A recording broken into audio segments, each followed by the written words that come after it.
Hello everyone. We're going to do this presentation on what makes that black, the African American aesthetic. So I'm going to start off right away, jump right into it. Most people can identify the various forms of hip-hop culture, and like the music, the dance, the rap, the clothing, or perhaps blues with the blues guitar with a bottleneck slide. However, most people are not familiar with what makes something black. They might recognize something as rhythm and blues, but they're not quite sure what makes Ernie Barnes' painting black. My name is Luana, and I'm a scholar in African American Studies and a professor of dance. And what I want to talk about today is the concept of aesthetics, and specifically African American aesthetics, and what makes something black. In this series, we will look at art that you see and you hear every single day.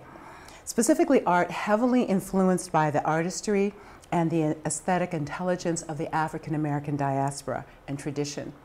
By the end of the series, you'll see art in an expanded way, and hopefully you'll develop more tools for discerning whether art is influenced by the African American tradition or by the Latin traditions, the Mexican traditions, or the East Indian traditions or First Tribe traditions. Brenda Dixon Gottschalk and Robert Ferris Thompson are two eminent scholars in this field, but they're not the only ones that are in this field writing in this subject matter. There are a significant number of scholars writing and lecturing and performing within the African American performance arts, within the painting, the visual arts. So the concept of blackness is very, very dynamic and political, and it is emotional. And not all of these scholars agree whether what is blackness and how we use our blackness today. But one thing they all agree upon is that there is something definitive and deeper generating from the black tradition, from the black diaspora. So in the first part of this lecture, there are 5 parts of this lecture. In the first part of this lecture, I'm going to address the need for scholarship in black aesthetics. Most artists, most art historians, art critics, they're very familiar with a couple of different aspects of the history of Western art. One of them being the Italian Renaissance, with the focus changing from God to humanity, or the specific way that the French Impressionism altered reality or altered our perceptions of reality. And they may even be aware of the dances of Russia coming out of the Harlem, not the Harlem Renaissance, but this is the Dance Theater of Harlem performing Marius Petipa's version of Swan Lake. So they may be familiar with Marius Petipa, who is French but went to Russia, but created this sense of a Russian aesthetic, which contributed to classical dance of the 19th century. So we may not be familiar with what makes something black. That's kind of how that slide kind of went through very fast. We may not be familiar with what makes Jacob Lawrence's Migration series black. We may even look at a black dance, like this is Alvin Ailey's Blues Suite, and go, oh, that's black dance. I can see that, but I don't know how and why that is black dance. I know Alvin Ailey's an African American choreographer, and I know those are black dancers on there who are performing, but are those the individuals that truly define something as being black? Let's take a look at blackness when we think we're hearing it, but there isn't a black person involved. For example, if you're feeling what you see now, and you like to talk to me now. So we're listening to, some of us know Tina Marie's music. How many of you have heard this music before? You've heard this particular song. She was known for distinctive soulful vocals. And I'm going to translate that into distinctive black. It was distinctly black vocals. But what does it mean to say that Tina Marie, who was known as the Ivory Queen of Soul when she, after her death, what does it mean to say that her music sounded or looked black? So first thing we're going to do is we're going to define blackness. And blackness is a very, very difficult thing to define. It is influenced by negrophilia, negrophobia, black, African American masking, black self-determination, Black as a performance, Black people. But we're going to go by Dr. Yuba Blay's definition of Blackness for this class and therefore for this video. I think Blackness is beautifully complicated. I think it is a color. I think it is a culture. I think it is a consciousness. I think it is a history. It's a legacy. It's an inheritance. It's a political identity. It's a social identity. It's so many things. But each one of us enters a conversation with a different framework, identifying with whatever one of those parts of Blackness is the most important to us. We speak through our Blackness in those particular ways. So if we look at this again, it's complicated. It's a color, it's a culture, it's a consciousness, a history, a legacy, an inheritance, a political identity, and a social identity. Why go through all this trouble to define Blackness? I think Rebecca Walker, who is Alice Walker's daughter, has a wonderful reason why. We don't separate yoga from India or Hinduism. We don't separate French cooking from the French. And so the result of that is that all of these cultures have a kind of social currency on the global stage. But if Blackness is separated from the culture of origin, I kind of want you to finish that sentence in your head. If Blackness is separated from the culture of origin, then what happens? Here we have a picture of the ambiguous woman. If I'm taught to see the old woman, and only the old woman, with 100% accuracy, I still have 100% deficiency because I wasn't taught to see the young woman also. And I think the same is true of cultural aesthetics. If I'm taught to see and recognize and understand Toulouse-Lautrec, but I'm not able to understand or haven't been taught how to understand Ernie Barnes, then I still have 100% deficiency for myself. So it's really about understanding what makes something Black so that we can have cultural currency as we travel, not just in our own world, but in the United States, but in the whole global field of the arts. So what makes something Black? First I'm going to have to define aesthetic. I'm also going to define slippage, and I'm going to talk about the elements of the aesthetic. And those elements are, as they come together, creates a sense of feeling, a hearing, the consciousness of Blackness, Black aesthetics. So many of the elements that I researched in the last 15 years come from Africanist sensibilities. They came to this country through the enslaved labor, through indentured servants who were African or African American or Caribbean American, and also through the explorers, the Black explorers that came to this country in the last 500 years. Once in this country, they really began to become exposed to other cultures, and a fusion begins to happen. As you see in the Caribbean islands, here they're dancing the chica in the Caribbean islands, and of course here in the United States in the 1940s. So there's a fusion that happens, but there is this retention, this Africanist retention of elements or concepts. You have to be careful, and that's what we're going to talk about now. I'm going to give you a little warning as we look at Black art. You have to be careful of slippage. This is a picture painted by Henry Osawa Tanner, and it is called The Banjo Lesson, and he painted it in 1893. And that date is important because when African Americans began to participate in the arts during the late 1800s to early 1900s, they were using the arts for their personal expression, but they were also using the arts as one way to prove their humanity. And so they were going toward the arts that were more European-based than African-based. So they were going for a literalness. They were going for an ideology. Tanner was interested in light, in the play of light. Here we have the Annunciation by Tanner, again painted in the late 1800s. This is the moment where, of course, the Virgin Mary is being told by the angel that she's about to give birth. And so he's interested in this light and also the emotion of Mary.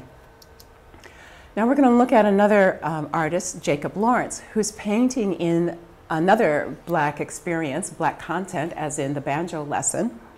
But he has a different take on it all. And of course, this is painted much, much later. What Jacob Lawrence is painting is he's using in this painting a tremendous amount of Africanist elements, and I'm going to talk about those right now. There's a non-hierarchical use of color. And unfortunately, this slide does not show you the red vibrancy that's happening in the minister's robes as he's preaching, and God created man and woman. There's also use of color to express emotions. There's an equality between the background and the foreground. The painting is symbolic. I mean, people really do not look like this, yes? Pearls do not look like this on the neck. Noses do not look like this. This is symbolic. There's a tremendous amount of angularity. There's a vitality. There's also high density. There's a lot happening in this picture. He paints with a style also influenced by Fauvism, which is a French movement. But Fauvism had its own particular brush with Africanist sensibilities. So it's what we call intertextuality, where he's painting with a system that was experimented with in France. However, it had Africanist influences too. So before we go on with more Africanist tenets and what it looks like when we look at a piece of art, and whether it's black or is there African American influences in it, I'm going to give you a guide or a rubric or a structure to kind of look at art, all art, not just the ones I'm showing today. Most individuals look at a piece of art and look at the visible features. Was the artist black? Was the choreographer black? Was the singer, the rapper? Were they African American? Were they Latin? What's the content? What's the picture about? What's the song about? What's the play about? And they'll determine that it may be Africanist or European or Japanese based on those visible features alone. And that's erroneous. This is where you can slip into an assumption, and that's what we call slippage. You slip into an assumption that there is an affinity of this art with a particular culture, but you have to go deeper. Surface structures. A surface structure is like an organization of elements that come together and influence one another. For example, call and response, improvisation, and syncopation can be in a piece of jazz music. And so those are examples of that organization or of surface structures. And usually those reflect a deeper structure. But in this case, we're talking about the African American aesthetic. That deeper structure I call the cultural intelligence or the cultural aesthetic. And you can't really see that aesthetic, you only see evidence of it, and that evidence is going to be sitting inside of the surface structure. So let's go on and talk about this in another way. But you can kind of use this guide or this rubric when you're looking at art and you're trying to determine, like when we saw Blue Suite. Okay, the choreographer was African American and the dancers were African American, but is Blue Suite considered black art? The answer is yes, and I'll tell you why in a moment. But you can't just use the visible features. I'm also going to step back again and define aesthetics. I have 5 definitions up here of aesthetics. I think they all kind of play together. Pleasing to the senses, not just the senses, but your senses, deep inside. You'll look at something and it just sounds right, or it feels right, or it dances correctly, or you can really resonate with it. You have a sense or an experience of beauty where you look at something and you just think, oh my goodness, that is so beautiful, or that is so ugly. One of those two. It's an energy vibration. An aesthetic is an energy vibration. And related to that, it's a family of characteristics. And we're going to talk about that family right today. It's a family of characteristics. It's also a visual, auditory, and physical feast. When I go to Ailey and I'm watching the African American aesthetic on that stage, I'm just languishing in the feast that Alvin Ailey is giving me, or George Fajan, or Ulysses Dove, one of the choreographers. It's an absolute feast. Now, every single culture has its own list. I'm going to talk about the 69 tenets that I have found for the African American aesthetic. But each aesthetic has its own set. I only have 3 cultures here and only 2 examples from each one of those cultures. But let's just take from the first tribe, or Native American aesthetic. A dancer who stands out from the others destroys the beauty of the group moving as one. That's the opposite of Russian ballet. That's the opposite of New York City ballet. Everyone is moving toward the pinnacle, to become the prima ballerina or the major dancers in that company. You want to stick out. You want to show. Of course, not if you're in the chorus, but you want to show as an individual dancer. But in the Native American or First Tribe aesthetic, that would be completely inappropriate. So we're going to look at Matisse, Henri Matisse. He was very interested, of course he's French, he was very interested in the Africanist sensibility of how they used color to display emotions. He was very interested, and this particular piece is called the green stripe or the green line. He was interested in how the face could be used as a mask, and here are two paintings that he painted, and you see the difference between the two. He was interested in the African mask and how things were conceptual versus realistic. He was very interested not just in African masks, but all sorts of ritual art and tribal art. He had this kuba or bakuba cloth from the Dominican Republic of the Congo all over his studio. And we see over here one of his famous paintings, and it was inspired perhaps by that particular type of cloth. Now, I'm going to talk about aesthetic pillaging and appropriation and cultural imperialism a little bit later on. So for right now, I'm going to continue on with the tenets, but that is a little bit at play here, but I'll talk about that a little bit later on. So let's start with the tenets of the African American aesthetic. Efficacious technique. This is where there's a specific function of the dance. And you're not concerned with the shape or the form, like for example, a pirouette would be here. But if you're dancing love and loss, or love and new love versus old love, that pirouette may be here, or the passe may be here, or it may be here, or maybe here, or maybe here. The movement is shaped by the intention, not by a shape or form or prescribed criteria. Movement is shaped by the intention. Loud. Now, loud is when the signal is louder than it needs to be, and that can be visual, it can be auditory, it can be in color, it can be in your actions, it can be in a lot of different levels. And so this is a little bit on the loud side. Even though the colors in this particular shot are a little bit muted here, they're pretty loud. Festive stylization. This is where the body is a canvas. It can be your hair design, it can be scarring, tattooing, your clothing, but there's festive stylization. And remember earlier when I talked about a lot of these tenets are Africanist retentions? Here we have two great pictures. These are my favorite pictures. The first one is by Hans Silver of the Omo tribe in Ethiopia, and the second one is by Vincent Pamparo of the Karo tribe. And here we have perfect examples of festive stylization, or the body used as a canvas. This one is suspended beats. This is where a rhythm is set up and then it's broken. We see that in voguing, we see that in breakdancing, we hear it in jazz music all the time. So suspended beats. The next one is conjoining of the sacred and the secular. This is going to church on stage. Alvin Ailey does this in Wade in the Water and many parts of the Revelations dance. Ray Charles does it. Aretha Franklin will do it. Speaking of Ray Charles, let's listen to a piece of music, and I want you to listen to the first word, and then which sounds like he's in church, and then he's going to go on and talk about a particular woman, which we know he's no longer in church. And then he's going to go back and say a couple more words, and it feels like he's back in church again. Well, I got a woman way over town that's good to me. Oh, yeah. The well and the oh, yeah, we're in church, but I've got a woman and she's way over town, she's good to me, we're not in church. All right? So this is a blending of the sacred and the secular. Then there's isolations and polycentrism. Isolation is moving one body part at a time. Polycentrism is if I'm moving my pelvis and I'm moving my rib cage and then I'm moving my shoulders. I have multiple centers going on at one time. Of course, that's the great Catherine Dunham.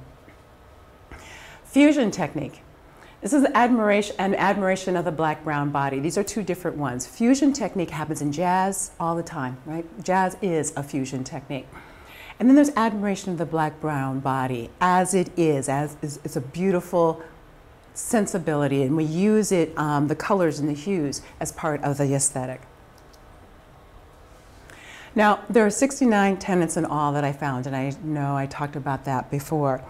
And they operate together. So I'm just going to let you watch syncopation and timbral variation. All of these come into play. The important thing is that you cannot separate any one of these. They all play together. They all influence one another. Improvisation will influence instrument switching, which is a horn sounding like a human voice and a human voice sounding like a trumpet. Or percussive will affect high density. Syncopation will affect cross rhythms, or actually they naturally go together. So it's really important to, as you see these coming in, to know that they operate together like the sun.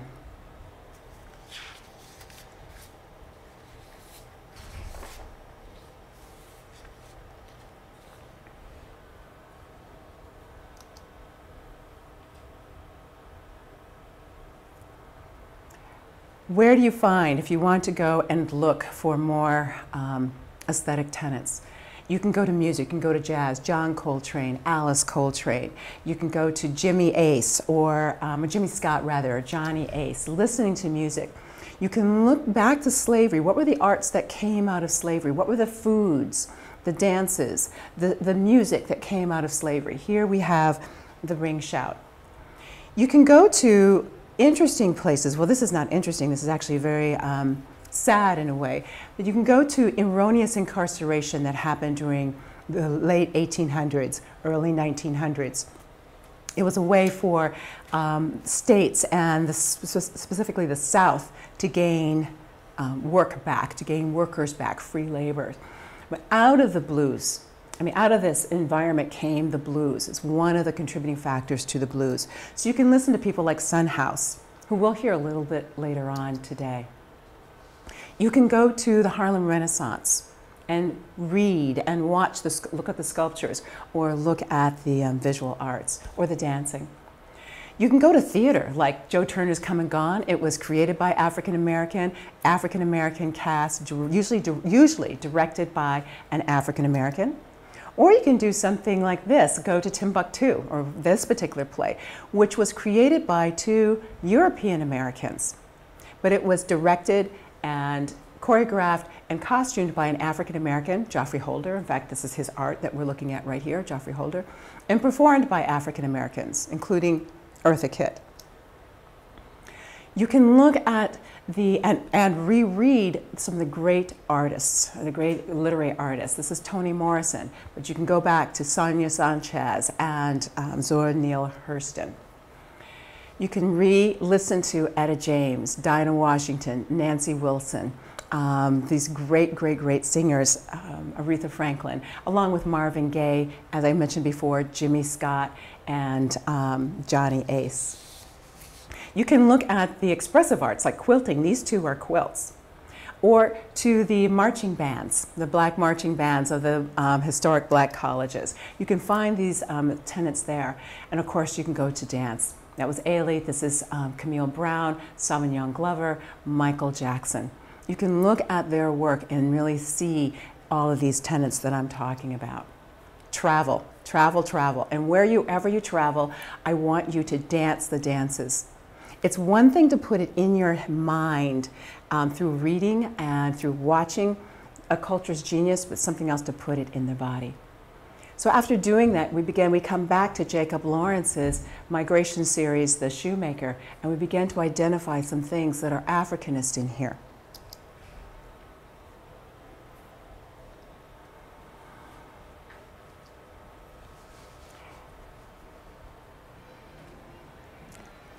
We're going to look at a piece called Hell's a Bopping, choreographed in 1941 by Frankie Manning.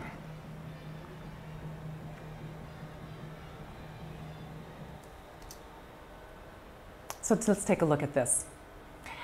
Ngoma. Ngoma is a combination of music and dance being one. It's one aspect. It's not music and dance, it's music dance. So it's Ngoma. Syncopation, suspended beats, low sense of gravity, and it's percussive. As you watch this dance a little bit later on, you're going to see this percussiveness come in. Improvisation. Limbic resonance, that is when, for myself as a performer, I'm saying something that is so true for you, it rings a bell or it strikes a chord in you. And so me as a performer and you as a secondary performer or the audience members, we both have that same feeling, the same sense of what is going on. That's limbic resonance. It's athletic, competitive. I talked about the angularity, virtuosic speed. Oh my goodness, this piece is so fast. Energy of the moment shapes the form. That's what I was talking about with efficacious technique. Humor. Complex rhythms. Ephebism. Ephebism is when you see vitality where you don't expect it, where you have a group of individuals who have been oppressed or suppressed in some way, but they still are able to find a vitality within themselves. That's what ephebism is. Or a lot of times in a show, and you can see this in the movie Tap, where the character played by Sammy Davis Jr., he walks in with his cane and he tosses his cane to his friend and says, "Hold this for me." And then he riffs off this, really wonderful dance tap sequence. That's an example of ephebism.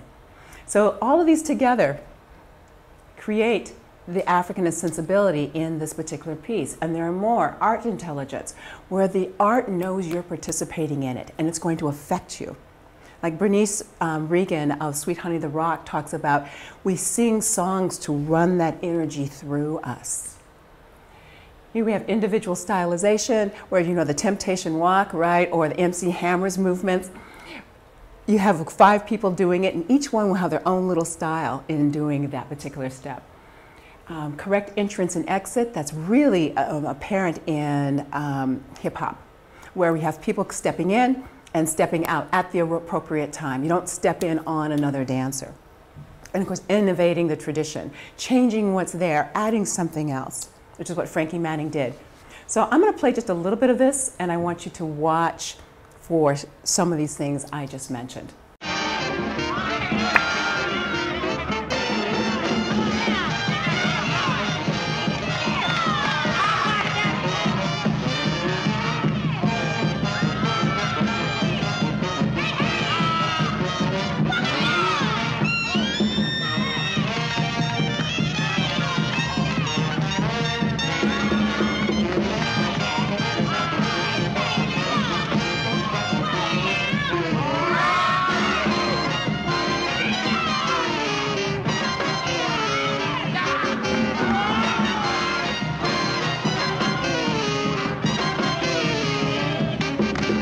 Okay, so in this part of the lecture, I'm going to continue on with the African American aesthetic. In the previous parts, I talked about why it's important for us to go through this scholarship, into the scholarship. I talked about various aspects of the aesthetic, and I'm going to continue on, but in a different way.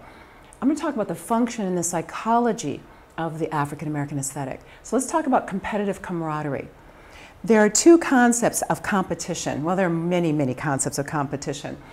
One is called finite, and that's where you win to dominate. You win to finish everything off. The other type of competition is that you play to keep playing. It's infinite. And those terms come from James Cars, who's a historian, finite and infinite games. And for the African American tradition, competitive camaraderie sits inside of infinite games. You play to keep playing. You want your opponent to be so good that you grow. So you grow with the competition, and hopefully your partner or your competitor grows too, so you can keep competing. So competitive camaraderie. Now, aesthetic of the cool. Now, not everyone can appreciate this person, maybe because of their political alliances or whatnot, but he is the epitome of cool, as is the other, or are the 7 other that Ebony put on their cover in 2008. So each one of these individuals has a sense of coolness, and cool is unruffled nature, has a sense of spirituality. Celebrating virtuosity. It's not quite flaunting virtuosity, but it's close. Let's take a look at Muhammad Ali. His professional theme was, I am the greatest. I am the greatest. And that's one way of flaunting or celebrating your, or I was going to say celebrating your virtuosity. It also did many other things. I mean, it really taunted, it played with his opponents. James Brown, he has a song called I've Got Soul and I'm Super Bad. Right? And in the song, he talks about how he steps back and he just wants to kiss himself, that he is so bad. Right? And of course, we have Chuck Berry. If you can do the splits while you're playing the guitar and get out of the splits, why not? And there we go with Chuck Berry. You can't touch this. You can't touch this. Right? MC Hammer, can't touch this. Again, it's this concept of walking with knowing you're good and not hiding it, not necessarily hiding it. There's the blues. The blues has a function. The blues has a structure to it, but it's also a function. And I'm going to talk about 6 different functions related to the blues. The first one, it's an art expression. It's a vernacular art expression. People are able to engage in the arts, what I talked about earlier, art intelligence, and that the music will do something to you. So it's a way of participating in the arts. It is an orator. It imparts wisdom to people and to the singer. I want you to listen to this one song by Son House. It's a fairly famous song. A lot of people know this one. Just listen to the advice that's given in this song. Don't you mind people grinning in your face? Don't mind people grinning in your face. Yeah, just bear this in mind. A true friend is hard to find. Don't you mind people grinning in your face? You know. Piece of wisdom. A piece of wisdom. Of course, the song goes on to talk about different scenarios in which you shouldn't mind people grinning in your face. So there's, with that, connected to that, there's also a catharsis where you can take frustration and anger and pain and history and protest, and you can readjust your psyche using the blues. And it's a form of tension where you gather the tension up and then you release it. Sometimes you have to increase the tension before you can actually release it. The fourth thing that I'm going to talk about with the blues, fourth function of the blues, of this aesthetic, is that you can speak uninhibited truth. And it could be the trials of incarceration. And it can be a woman leaving or a man leaving. And blues doesn't have to just be in music. Blues women use song, but also go beyond song. They speak of uninhibited truths, of rape, actually multiple rapes, of incest, of forced prostitution, of perceived physical ugliness. Here we have Edmonia Lewis, who sculpted Hagar, who was a slave woman who had been raped multiple times. She sculpted that in 1868. Alice Walker with The Color Purple, Toni Morrison, The Bluest Eye, and Kara Walker, who has her shadow cutouts. When you first look at these shadow cutouts, you think, oh, this is kind of playful. And then you realize that this young girl is being raped. This little baby is being raped. And her brother is looking on and being played with also with this man. So she is speaking uninhibited truths. And what happens is that other women can say, me too, even silently to themselves or out loud. And it speaks for others. I think these blues women sort of speak for the mute of the world, for the women who cannot speak forward. These women speak. So in that way, they're definitely part of the blues aesthetic. Celebration, which is the fifth thing.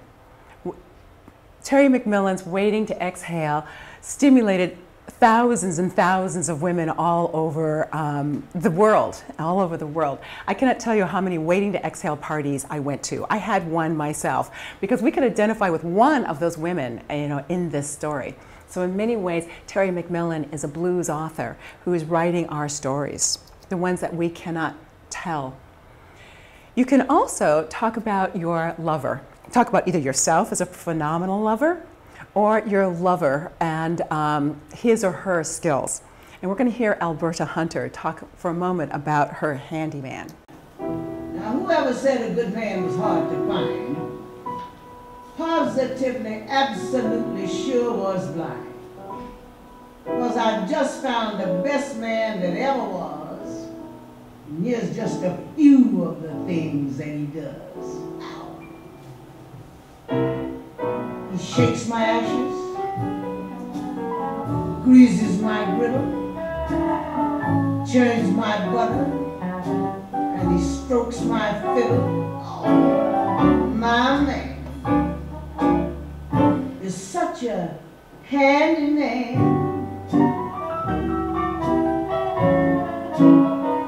Yes. Now, if we had more time, I'd have you write a few verses. My man or woman blanks my blank, and you have to fill in the blank, right? So if we had more time, we would do that. So definitely you are talking about something you wouldn't just walk down the street and say, but she's saying it very metaphorically. Now, this is the fifth part of this lecture, and I'm going to talk about people, when I give this lecture, people come up to me and they say, oh, that's my culture too. Like, African Americans do not have the corner on tragedy and resiliency, trickster, or the concept of cool. You know, I'm Jewish, or I'm Mexican, or I am, you know, Japanese, and we have that same concept. And here I'm going to introduce the work of Adolphe Bastillon and Joseph Campbell. I was introduced to his work by Joseph Campbell. He talked about two things. One is an elementary idea, and the other is a folk idea. And the elementary idea is in every single culture, every single one. So a trickster is in every single culture. We have the leprechaun, we have Mercury, we have Legba, we have the fox, we have the raven. These are tricksters in different cultures. Or every culture has a sense of cool. Every single one does. But cool in the Africanist sensibility is affected by other tenets. And that's how you can discern cool from one culture to the other, are the other tenets or elements that affect it. For example, black cool is shaped by a distinct set of tenets. Admiration of the black body, which I now say black-brown body, balanced asymmetry, sacred and secular, celebrating virtuosity. So let's go back to balanced asymmetry. So if you think of aristocratic cool in England, this is cool in England, and it's usually symmetrical. Aristocratic cool is usually symmetrical. Military cool is a little bit wider and a little bit bigger. Yes, this is military cool, but it tends to be symmetrical. But when we look at African American cool, it's asymmetrical. You're usually standing back on one leg. It's showing that you're comfortable in your skin, you're connected to your spirituality. Right? So it's very, very, very different. But as you can see, cool is in every single culture. But also, if you look, cool has traveled into the Americas and into Europe. So that cool is definitely spreading. We're going to look at another tenet, loud, the tenet of loud. This lady has wonderful, wonderful hair, right? And she has dyed it to this wonderful, wonderful, fabulous color. And she knows that she is looking good. She is saying, I, separate from the establishment. I, separate from the establishment. However, he is saying something else. He is saying, I in all my splendor, right? He's saying, I in all my splendor. When somebody walks in, you can just tell by the smile on his face that he's very, very happy with his outfit. He's very happy with it. And I agree with both of them. But they're saying different things. So here, therefore, the tenet loud operates in both culture, but it looks different, and it's going to function differently. So the other reason why I think other people say that the arts are, that these things are sitting in their culture is that the art that they're looking at has Africanist traditions or roots within itself. Let's take a look at George Gershwin's work. Specifically, let's look at Porgy and Bess. This is what Michael Tilson Thomas said about George Gershwin. He took the Jewish tradition, the African American tradition, and the symphonic tradition, and he made a language out of that which was accessible and understandable to all kinds of people.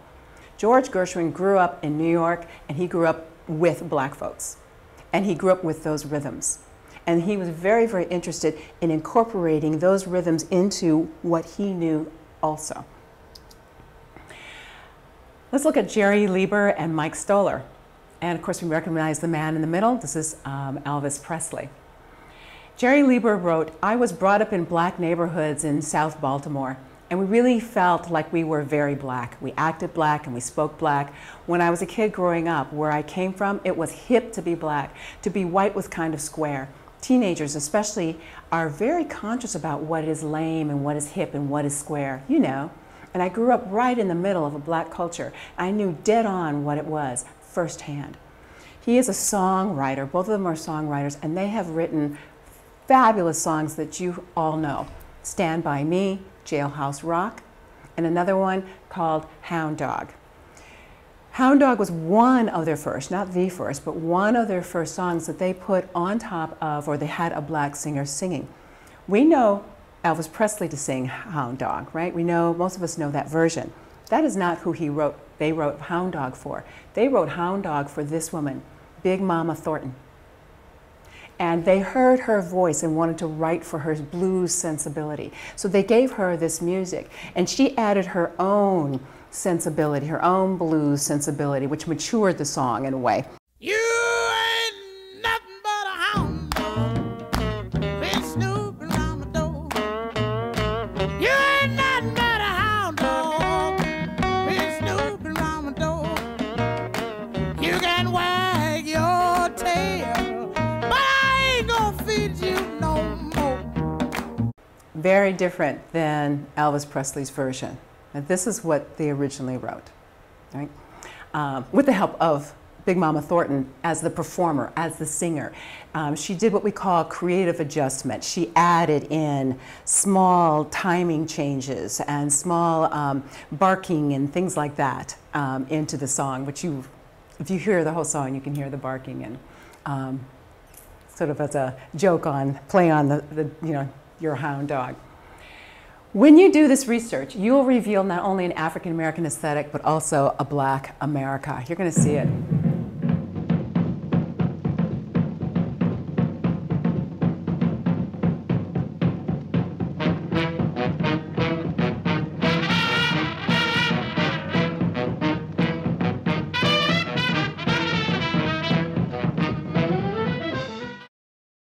So what I want you to think of, well, why are we looking at this black America? How did that happen? Well, it started very early on with the concept of modernity, and that happened in the late 1800s, early 1900s, where people wanted to be progressive. They were trying, especially in the United States, they were trying to find the hip thing to do, the hip thing to be, and they looked at jazz and the dances that came out of jazz as a place.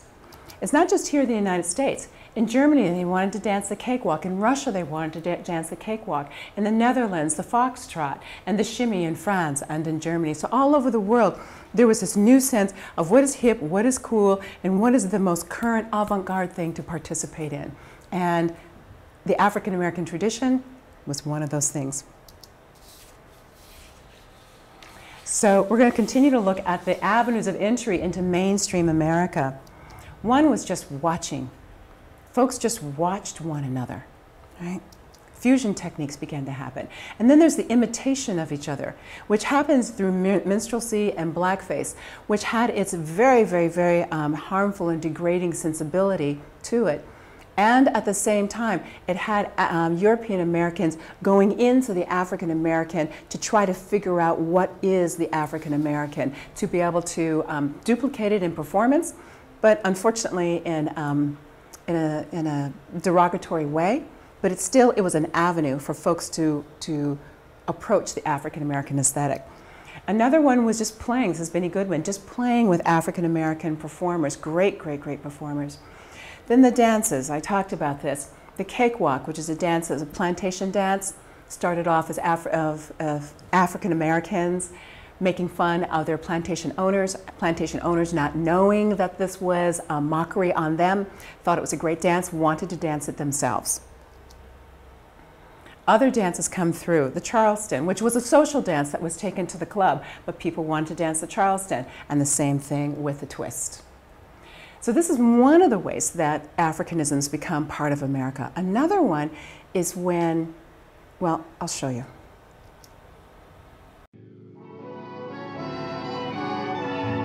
I found a dream that I can speak to, a dream that I can call my own. I found a thrill to press my cheek to, a thrill I've never known.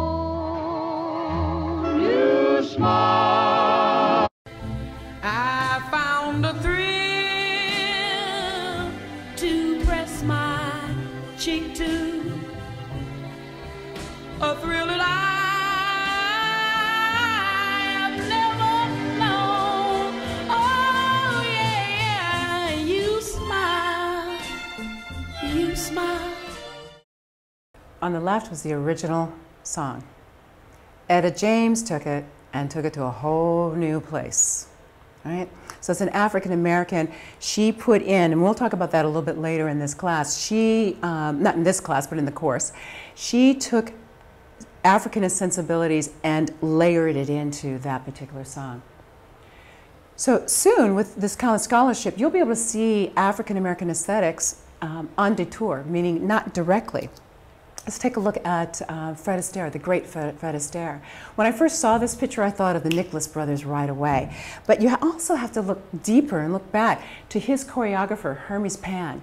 Hermes Pan was Fred Astaire's choreographer, and he would go home. He was part of a very wealthy family, and he would go home occasionally with his caretaker, with a domestic that took care of him. And the domestic lived in Black Bottom, Memphis, Tennessee. And he would play with the kids on the street, all the black kids in the street. And so this is what Hermes Pan says of his choreography and the work of Fred Astaire. Reflecting on his career, Hermes Pan, he acknowledged that the dancing that the world knew as Fred Astaire was mainly African in its roots. Astaire was very drawn to percussive sounds and rhythms. The movements and ideas that Hermes brought to the dance floor for Fred Astaire were those he'd learned and he had acquired as a small child in Black Bottom, thanks to his mammy and the black boys who played gut bucket jazz in the streets. So we begin to look, I look now at Fred Astaire very differently than I looked at him in the past. Looking at Picasso and his famous painting, La Demoiselle d'Avignon, very much influenced by African masks, right, in France, that he found sitting in France. So as we continue to look back again at Jacob Lawrence's Shoemaker from the Migration series, we begin to see the elements. And so we have clarity about what is sitting inside of this picture that makes it Africanist. And why is this important? Cultural currency. Cultural currency. We can give credit to a particular culture, a particular aesthetic. So we have also an intelligence. And so when we look at something like this, Mickey Mouse as a minstrel character, which is based on negrophobia and also negrophilia, it's based on both, we can see that we can sort of dissolve that in our mind, and that these structures of negrophobia and negrophilia begin to break away and fall apart. And what's going to come up in its place is a more accurate depiction of blackness. This is Jeff Donaldson, Wives of Shango. And this is Jean-Michel Basquiat, his painting.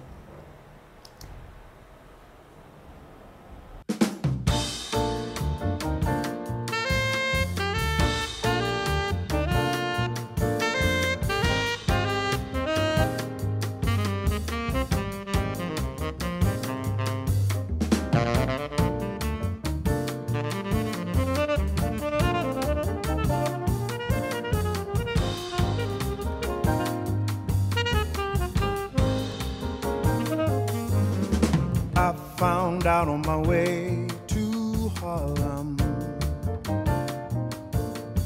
Ellington, you don't live around here. He moved away one day, so they say, from Harlem. I can hear his echo still. Now, you can't keep me away from where I was born. I was baptized by my daddy's horn. Now, you can't keep me away from where I was born. I was baptized by the jazz man's horn. Oh, I found out on my way through Harlem. So it's a journey. I believe that there is something special about Blackness, and that this specialness manifests itself in distinct ways. I want to know more about this distinction. I want to know what makes something Black. And I firmly, firmly believe, along with many other authors, that talking about it will make a difference. From where I was born, I was baptized by my daddy's horn.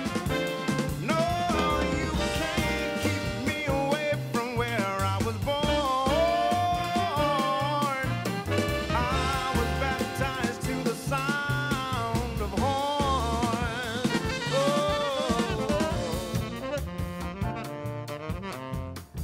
Oh.